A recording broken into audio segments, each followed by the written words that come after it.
Buenas tardes. Buenas Gusto tardes. en tenerte por este espacio para que compartas tus investigaciones de estos tránsitos disciplinares.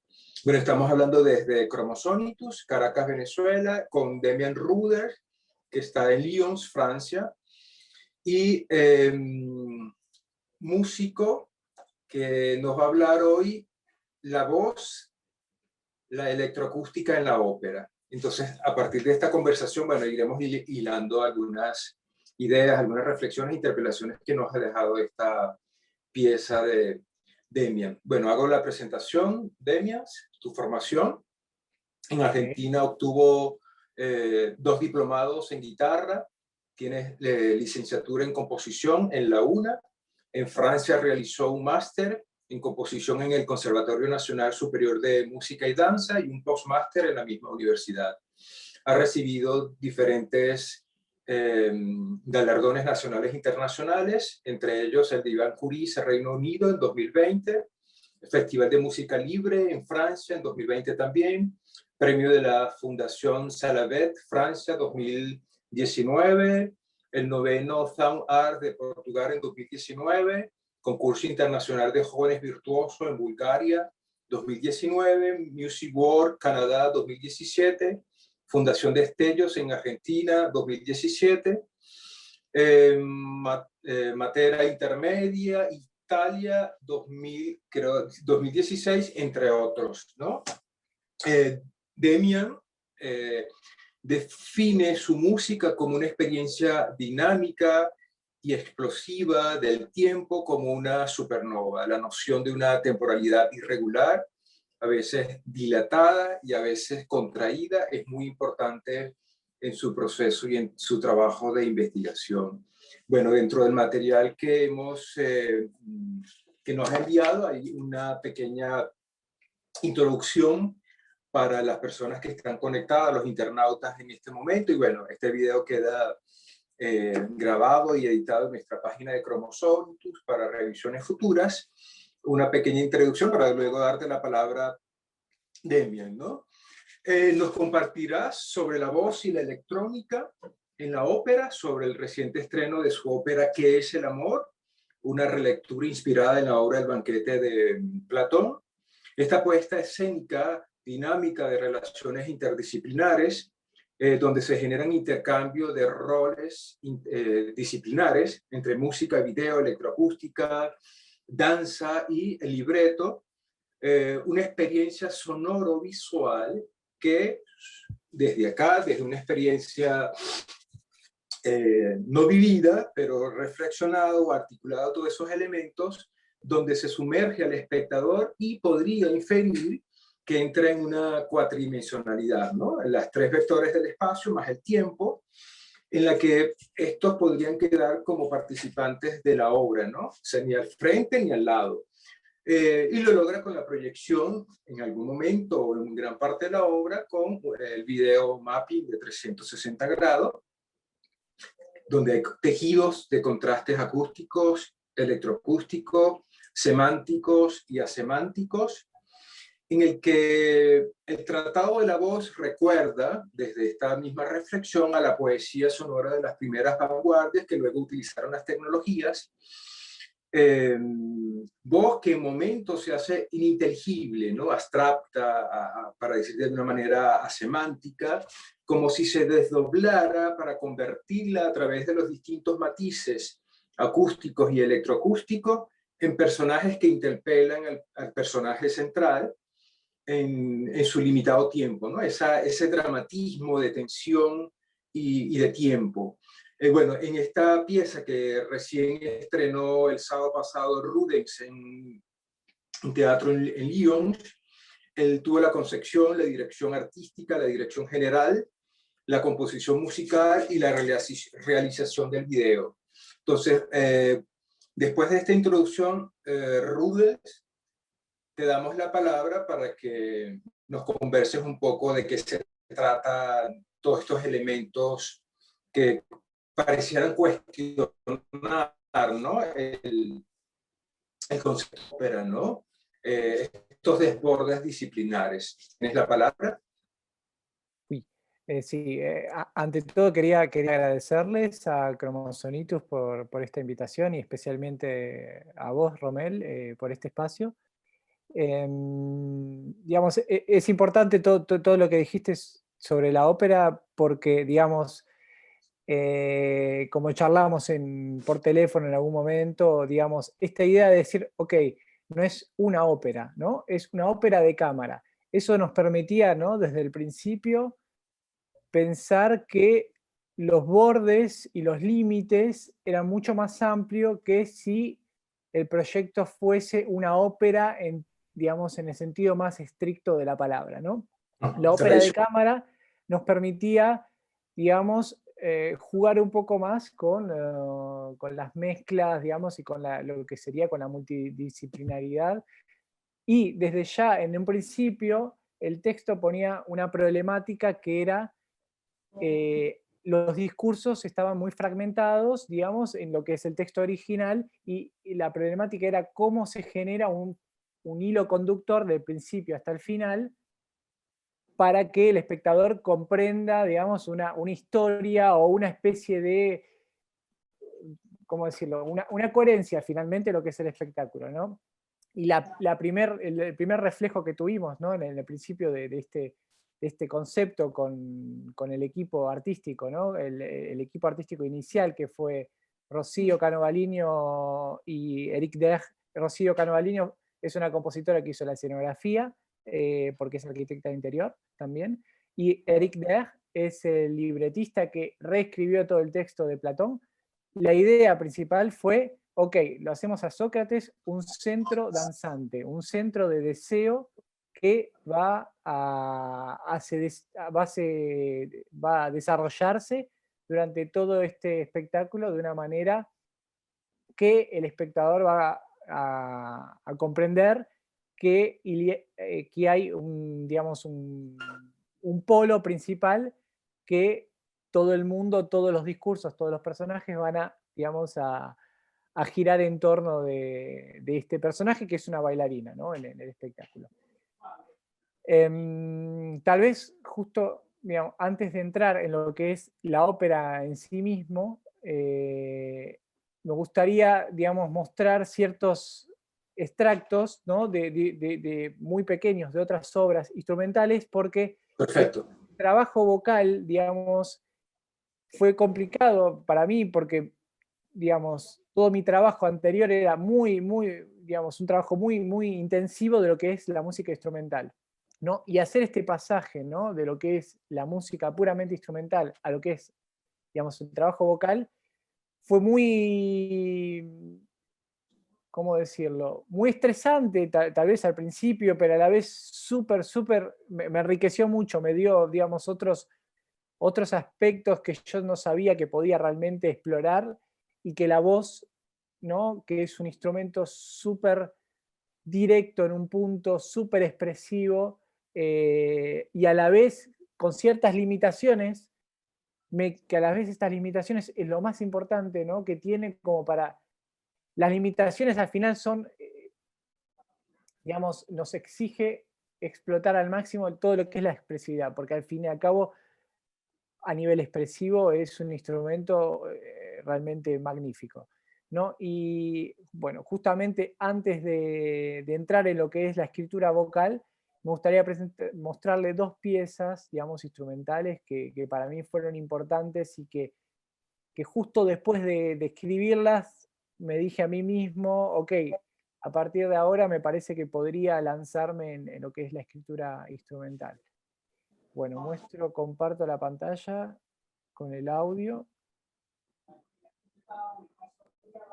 Es una pieza para flauta, saxofón, percusión y piano con electrónica, que fue estrenada en 2019 y hace muy poco tocada nuevamente por un ensamble francés que se llama Court Circuit.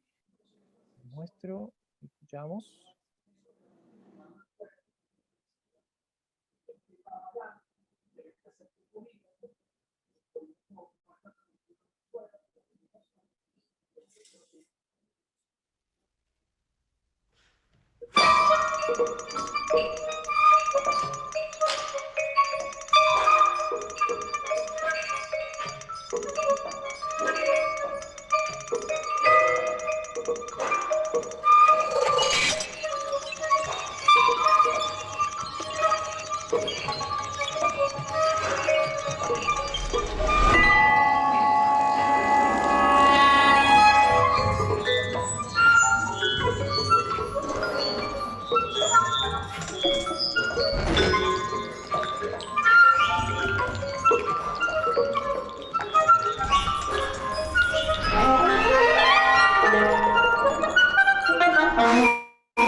esta obra en 2019, ¿no? Digamos, ahí estaba realmente metido en esta idea de mi música en general, ¿no? De cómo desarrollar esta idea de fisicalidad y corporalidad en el material, ¿no? A través de una especie de escritura extrema y tal vez estresante, ¿no?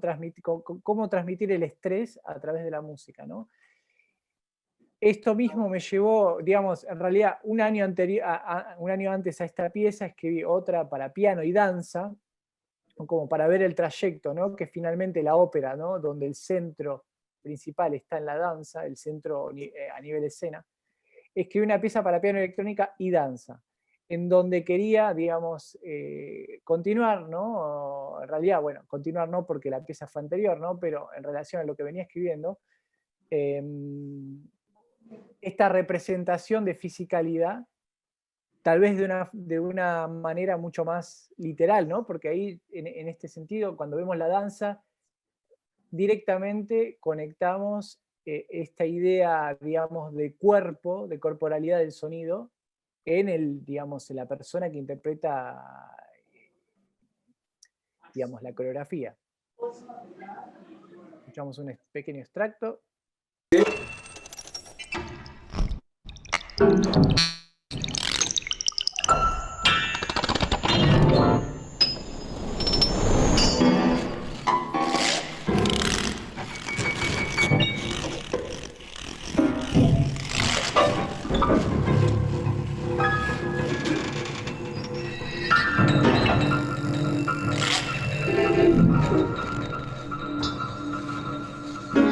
Adelanto hacia el final.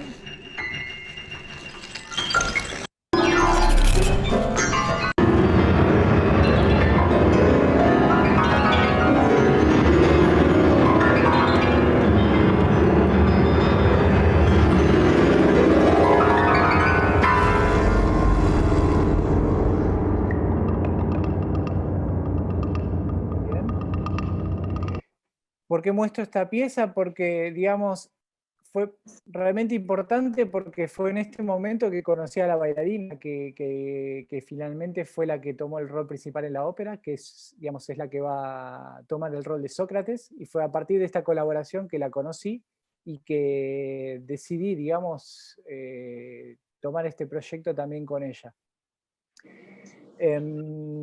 Justamente después de esta pieza de piano y electrónica con danza, fue que escribí mi primera pieza vocal 100% dedicada a la voz,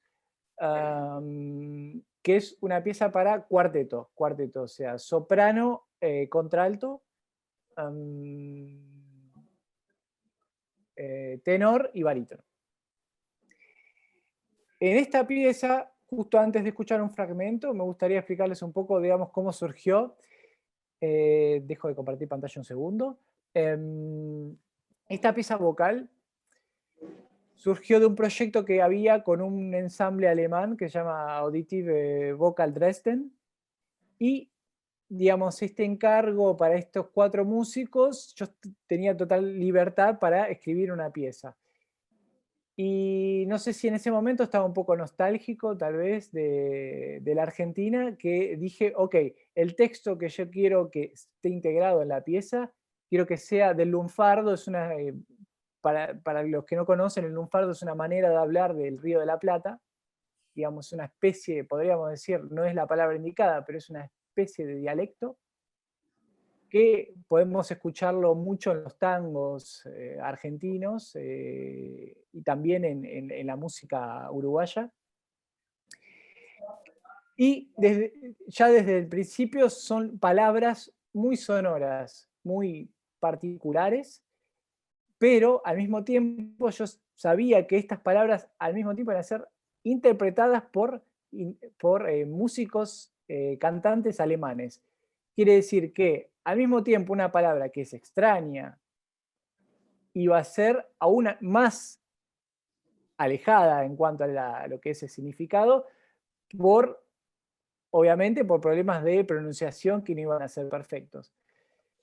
Pero con esta idea totalmente asumida, fue que compuse esta pieza en donde escuchamos igual, digamos, ciertos ciertas onomatopeyas o ciertas palabras que si uno tal vez, más aún si uno es argentino, o conoce de la manera que se habla en Argentina, puede, digamos, agarrar y decir, ah, mira, ok, esa palabra la escuché, por ejemplo, la primera palabra, che, ¿no? Todo el mundo ahí se da cuenta que, ok, el compositor probablemente sea argentino o algún admirador de la manera de hablar que tenemos Okay. extrañas. Podemos escuchar un fragmento. Sí. Esta pieza es de 2018. ¿Todavía no funciona? Sí, sí, ya. ¿Ahora funcionó? Sí, sí.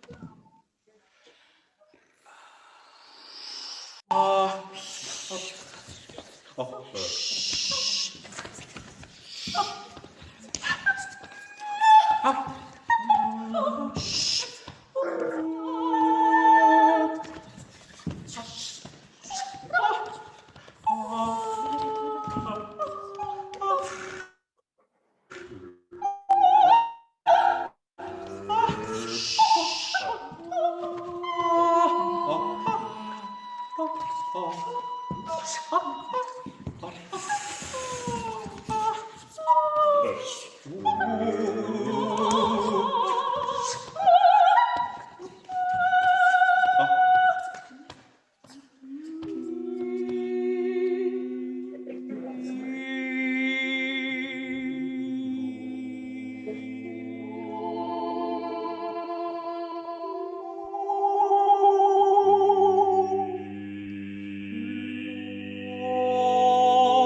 Bien. Justo cuando avancé hacia el final es una sección donde yo permito la improvisación, ¿no? Todo lo que viene anteriormente y lo que viene posteriormente, digamos, es todo bien escrito, todo bien detallado, pero, digamos, también fue importante digamos, en la escritura de esta pieza encontrar también ciertos espacios de apertura en cuanto a lo que es de fijar una escritura, ¿no? Por ejemplo, ¿no? Hay momentos donde hay una especie de doble plano, ¿no? Donde hay una línea donde hay súper preciso un ritmo. Por ejemplo, cuando los cantantes hacen el top, top, top, pero al mismo tiempo lo que hay es una línea improvisada en donde ellos hacen ruidos y eso es totalmente libre, donde hay una especie de superposición de lo que es una especie de improvisación, si se quiere, con una escritura totalmente, digamos, fija, métrica, y en un punto es esto, digamos, este tipo de solución que encontré para acercar de mi escritura instrumental en lo que es la escritura vocal. Tanto marcó, ¿no? Escribir esta pieza que no fue mucho tiempo después en donde decidí escribir la ópera, ¿no? La ópera ¿Qué es que el amor? O ¿Qué es el amor? Em, y es decir, ahora sí entramos en lo que es la ópera. En este caso lo llamamos ópera de cámara. ¿Por qué lo llamamos ópera de cámara? Para poder jugar con distintos tipos de límites, ¿no? La danza como un elemento principal, Por otro lado, el uso del video constantemente en la pieza, la electrónica, que a la vez funciona como una especie de amplificación de la voz, amplificación de lo que sucede instrumentalmente. Ujú. También como una especie de fondo, ¿por qué no? También como una especie de acompañamiento a la electrónica. La voz por momentos cantada, por momentos recitada, por momentos cantada de una manera híbrida, podríamos decir, entre lo recitado y lo cantado. Y obviamente cuando los cantantes toman el rol principal, porque, bueno, como había dicho en un principio, ¿no? En esta ópera cada músico toma un rol de actor, toma un discurso del libro de Platón. Cuando los cantantes toman este rol, es el personaje el más excéntrico, una especie de ironía o sarcasmo de lo que es la ópera tradicional, que exageran un poco este tipo de canto. Y para entender un poco más, si quieren, les muestro, digamos, unos fragmentos inéditos, porque todavía no está la captación de la ópera. Por ejemplo, esta es una pieza que les voy a mostrar del personaje Eric Simak, que fue encarnado por el percusionista del ensamble, un percusionista muy, muy hábil en lo que es la escena finalmente, ¿no? Tiene un costado muy, muy interesante, muy apasionado de lo que es tomar el rol de actor, a pesar de que su formación es de músico. Y lo que les voy a mostrar ahora, lo que van a escuchar es la pieza que él habla, que él habla en escena, pero con el video que vemos. Todavía la escena no está aún mezclada, pero vamos a verlo el video y la voz de él durante este momento.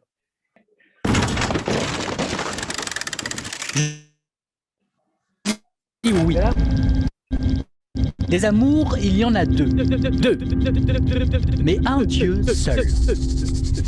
Parti. Mon amour astronomique allume les étoiles du lynx. Apaisé. À l'hôtel, aux maisons qui sonnent, voici l'exact amour. Technique. Didactique, balance et des limites. De l'autre amour, filtre. Filtre amour, filtre. Filtre amour. Je suis au rendez-vous, paralipomène. Et laisse de côté les choses trop... Choses. Technique. Filtre d'amour. Hôtel. Cadence. Technique. Filtre d'amour. Harmonie. Guérison. Hôtel. Technique. Filtre d'amour. Harmonie. Verse-moi depuis ton panthéon. Technique. Filtre d'amour. Hôtel, cadence. Harmonie. Filtre d'amour. Une dose de toi. Verse-moi depuis ton panthéon. Hôtel, balance. Harmonie. Étoile. Panthéon. Harmonie. Technique. Filtre d'amour. Harmonie. Verse-moi depuis ton panthéon une dose de toi. Dans ce vase à ma bouche, Uranie. Technique, hôtel, cadence, harmonie, guérison. Nous voici désormais justes, les meilleurs d'Aphrodite, dans ce théâtre antique.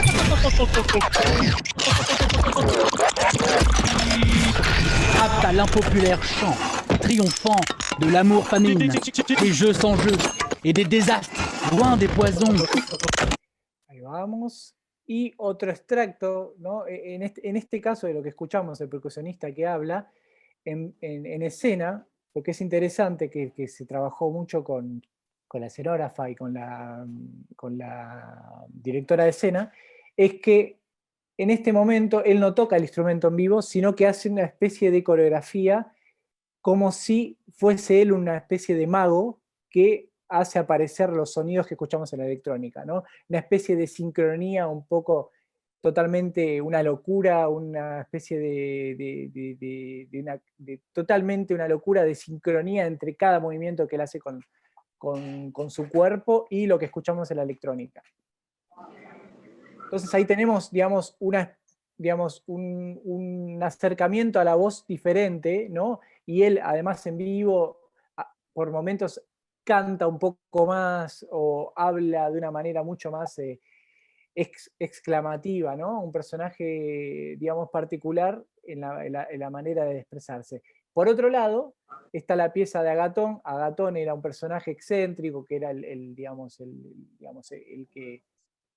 dueño de la casa, ¿no? Donde invitaban a todos a hablar de qué es el amor para cada uno. Es el personaje que en este caso, en el proyecto ¿Qué es el amor?, son los dos cantantes.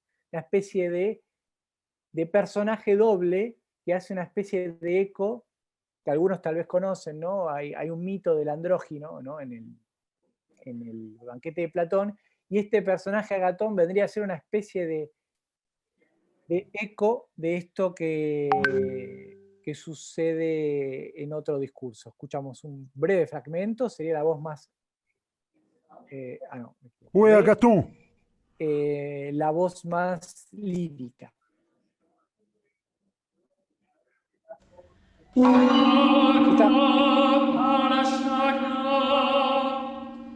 Peut-être de ce qu'il croit être l'amour. Mais de Dieu lui seul jeune, tu n'en parles pas. Moi, Agathe, je la veux faire, ce sera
En este momento de la ópera hay una especie de combinación de lo que es car parmi ces deux voici qu'il verse les lois, les règles, les bases, les forces, il pèse et qu'il reménage le poème et la sagesse. Tout ordre partout en poète, qui ne règne car de mon art au quartier où je peux aussi chanter. Eso mismo. Entonces, acá, por ejemplo, en esta escena tenemos la típica voz operística. De una manera, como ustedes vieron, ¿no? Donde el video juega también un rol un poco de descontracturar, ¿no? No pensar, estamos en una ópera clásica tradicional, ¿no? Es un momento un poco también irónico, digamos, era un poco la idea.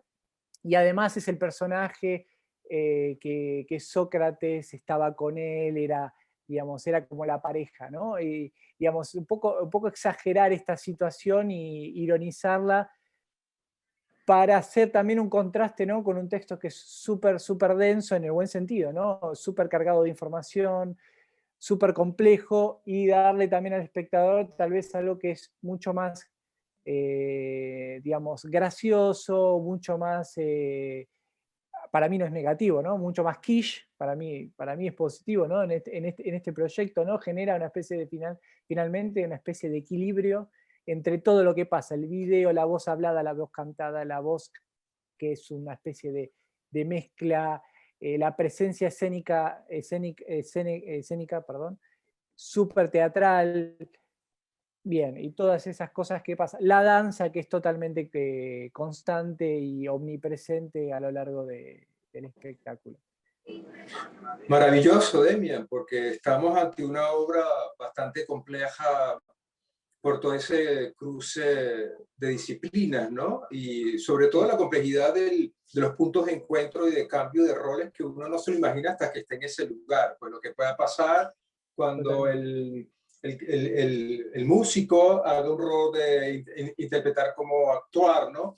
Y otra cosa importante, que creo que, bueno, desde lo que he visto y los fragmentos que nos han llegado, reconstruir en la imaginación, porque una cosa es vivirla en el espacio-tiempo real, ese cuestionamiento de la espacio-temporalidad, ¿no? Porque, digamos, las proyecciones de video, cuando uno las ve acá, ya son una obra en sí que, bueno, cada una pudiera tener su autonomía. O sea, todo el trabajo con la voz, con la poesía, yo lo he entendido como poesía sonora. Incluso en algún momento te comentaba que Olvido me había trasladado algunas interpretaciones que se hicieron recientemente sobre la obra de Queer de la Ursonate.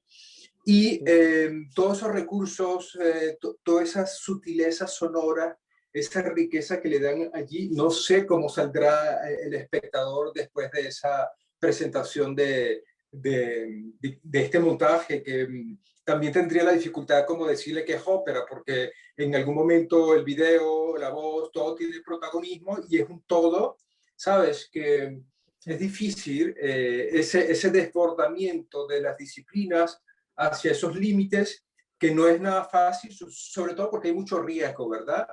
Y también en ese momento en el que dejas un espacio blanco para que el azar acontezca, ¿no? Ese momento en el que le das a la voz